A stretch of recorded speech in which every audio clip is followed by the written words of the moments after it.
Assalamualaikum warahmatullahi wabarakatuh. Perkenalkan, nama saya Muhammad Hendi atau bisa dikenalnya Hendi. Untuk kerja di Setrika Arang, alhamdulillah udah jalan 6 tahun ya. Kalau dibilang ceritanya nggak tahu, karena kan emang ini tiba-tiba ya, ownernya langsung yang kasih kejutan lah istilahnya gitu. Tapi kalau bisa lebih dibilangnya reward ya, reward karena sudah gabung di Setrika Arang selama 6 tahun. Oke, saya akan berbagi sedikit cerita ketika di Madinah atau di Mekah, atau juga ada pada saat proses ibadahnya ya. Cerita awal keberangkatan, saya tuh diantar sama keluarga ya, rombongan sampai 3 mobil karena saking antusiasnya keluarga gitu kan. Ada salah satu keluarganya yang bisa berangkat umroh, tapi itu diizinkan juga sama ibu sama bapak untuk ikut ngantar ke bandara. Jadi di sana kita paling heboh. Jadi pas mau keberangkatan itu rombongan kita paling rame gitu. Karena saya diantar sama kedua orang tua, tentunya sama adik, saudara-saudara. Pokoknya sampai 3 mobil, dan sama mobil ibu tuh jadi 4 mobil. Jadi kita rame rombongan. Seru sih, karena kan itu kan momen perpisahan ya. Karena orang bilang umroh dan haji itu adalah momen perpisahan. Kenapa? Kita tidak tahu nanti akan apa terjadi di tanah suci gitu. Terus untuk momen naik pesawat itu kan baru pertama kali ya. Dibilang tegang-tegang. Itu 1 hari sebelum keberangkatan itu nggak bisa makan. Sampai keluarga juga ikut nggak bisa makan karena takut di dalam pesawatnya. Kan perjalanan jauh banget, sekitar 8-9 jam itu di dalam pesawat. Belum ada turbulensnya, itu yang ditakutin sih. Tapi seru. Jadi kita itu sampai di Madinah tanggal 22 April. Itu langsung menuju ke hotel, istirahat. Pas subuhnya kita berangkat ke Masjid Nabawi bareng-bareng dengan rombongan satu travel, ada 47 orang. Di sana kita pertama sholat tahiyatul masjid dulu ya, karena kan baru pertama kali menginjakkan kaki ke Masjid Nabawi. Setelah itu baru melaksanakan sholat sunnah subuh ya, terus sholat subuh berjamaah. Lalu setelah itu kita pulang lagi ke hotel untuk ada agenda di siang atau di pagi harinya. Untuk di Madinah itu kita 3 hari, dari hari Senin, Selasa sampai Rabu. Jadi di Madinah itu kita yang pertama lebih memperbanyak ibadah ya di Masjid Nabawi. Selain itu kita juga mengunjungi pemakaman Baqi. Nah, pemakaman Baqi itu pemakaman, bilangnya itu pemakaman keluarga Rasul ya. Pemakaman keluarga Rasul, penduduk-penduduk Madinah di zaman dulu. Terus juga ada salah satu sahabat Nabi, yaitu saya lupa namanya, Utsman bin Affan, yang dimakamkan di sana. Jadi kita setelah ba'da sholat subuh itu datang ke makam Baqi untuk berziarah ya. Cuman hanya sekedar lewat saja karena nggak boleh lama-lama. Setelah itu baru kita mengunjungi Raudhah. Nah, Raudhah ini kan banyak banget ya yang diinginkan oleh jemaah umroh atau haji. Kenapa? Karena di Raudhah itu kan seperti yang dijanjikan oleh Nabi. Raudhah itu adalah letak rumahku dan juga mimbarku lah. Disitulah tepat diijabahnya doa-doa, insya Allah.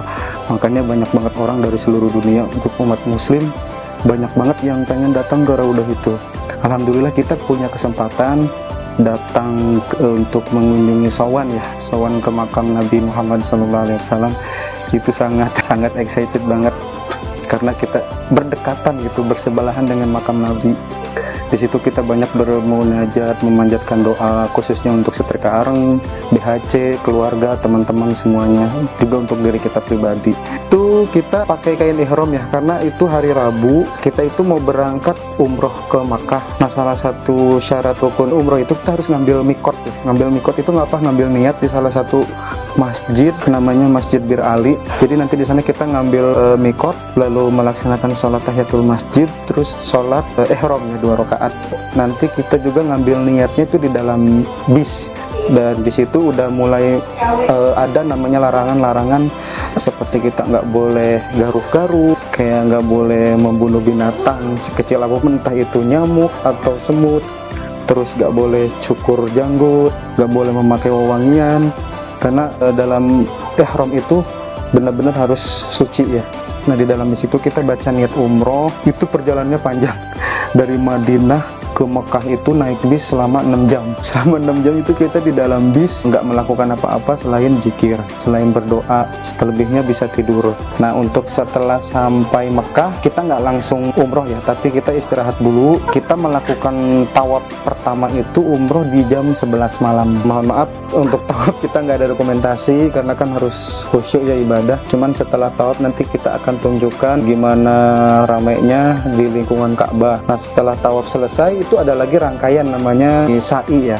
Sa'i itu mengelilingi Bukit Safa dan juga Bukit Marwah. Alhamdulillah pokoknya mulai dari jam 11 kita selesai jam sampai setengah 3 malam, karena memang mengelilingi Ka'bah 7 kali, juga mengelilingi sa'i 7 kali, jadi ada 14 kali kita mengelilingi Ka'bah dan juga Bukit Safa Marwah. Itu prosesnya panjang. Setelah proses ibadah umroh pertama itu ada namanya tahallul. Jadi untuk laki-lakinya sunahnya itu untuk potong rambut atau dibotakin atau juga 3 helai rambut gitu. Kalau untuk kita alhamdulillah memilih untuk digundulin. Setelah melakukan umrah pertama itu di malam Jumat, istirahat tidur. Nah, hari Jumatnya itu kita pagi jam 9 udah harus siap-siap yang sholat Jumat. Kalau kita datang jam 10 atau jam 11 tuh udah dipastikan nggak akan kebagian tempat, karena kita aja yang datang jam 9 itu yang tadinya pengen di pelataran Ka'bah kita nggak bisa, hanya di dalam Masjidil Haram.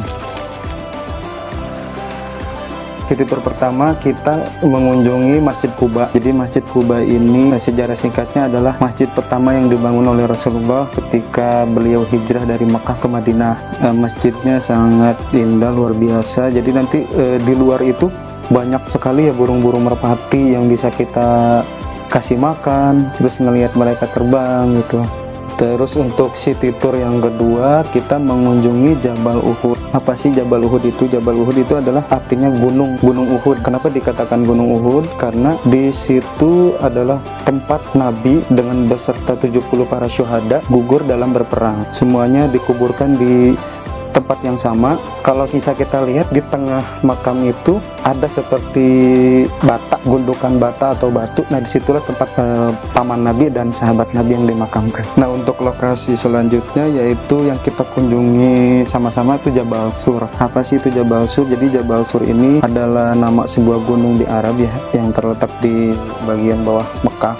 Itu letaknya nggak jauh dari Mekah. Untuk selanjutnya kita melakukan kunjungan ke Jabal Rahmah. Jadi Jabal Rahmah itu adalah bisa dibilang juga dengan nama Bukit Kasih Sayang. Kenapa dinamakan demikian? Karena di situ itu tempat pertemuannya Adam dan Siti Hawa. Disitulah setelah Allah menurunkan Adam dan Siti Hawa, dipertemukan di Bukit Jabal Rahmah itu. Untuk selanjutnya setelah mengunjungi Jabal Rahmah, kita ke Padang Arafah. Jadi Padang Arafah ini nggak jauh dari Jabal Rahmah. Apa sih Padang Arafah itu? Padang Arafah itu tempat wukuf para jamaah haji sebelum untuk melakukan lemparan jumroh. Nah, di Padang Arafah ini berapa hari sih jamaah haji untuk bermukim? Itu selama 3 hari. Jadi selama 3 hari sunahnya berdiam diri di Padang Arafah. Nanti setelah berdiam diri selama 3 hari baru calon jamaah haji melakukan ritual namanya lempar jumroh. Untuk tempat selanjutnya kita mengunjungi Jabal Nur. Jabal Nur ini adalah yang berarti gunung yang bercahaya. Jadi pada saat dulu Nabi masih di kota Mekah, Nabi ini sering mengunjungi Jabal Nur. Jadi di atas itu terdapat gua kecil. Di Jabal Nur ini terdapat suatu peristiwa penting yang didapat oleh Nabi, yaitu Nabi mendapatkan wahyu dari malaikat Jibril, turunnya surat Al-A'la. Setelah rangkaian ibadah selesai dari Madinah terus Mekah, terus melakukan city tour, kunjungan ke beberapa tempat sejarah yang pernah didatangi Nabi, tibalah kepulangan. Kepulangan ini sangat dramatis karena apa? Banyak banget transitnya. Jadi kita itu menuju pulang Indonesia itu betul-betul 3 hari, dari hari Senin, Selasa, Rabu itu baru sampai Indonesia karena pindah-pindah pesawat. Terus nunggunya juga lama. Lalu juga ada perbedaan waktu. Itu waktunya sangat panjang, melelahkan juga. Ya, itu saja yang bisa saya ceritakan, share pengalaman saya selama menjalani ibadah umroh ya di kota Madinah maupun di kota Mekah. Mudah-mudahan kita semua bisa berangkat ya dengan izin Allah ke tanah suci, baik itu ibadah umroh maupun ibadah haji. Ucapan terima kasih juga yang sebesar-besarnya untuk Bapak dan Ibu selaku owner yang sudah alhamdulillah memberangkatkan saya menuju Tanah Suci. Tidak ada kekurangan satupun. Terima kasih Setrika Areng, juga terima kasih Bogor Home Cleaning.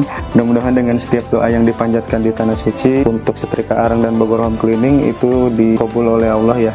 Doanya tidak banyak, tidak ribet juga, cuman minta untuk selalu dimajukan usahanya, dilancarkan rezekinya, supaya semua yang ada di sini bisa diberangkatkan juga oleh Bapak dan Ibu. Rezekinya mudah-mudahan tidak terhingga, selalu tercurah kepada Bapak dan Ibu. Terima kasih. Syukron.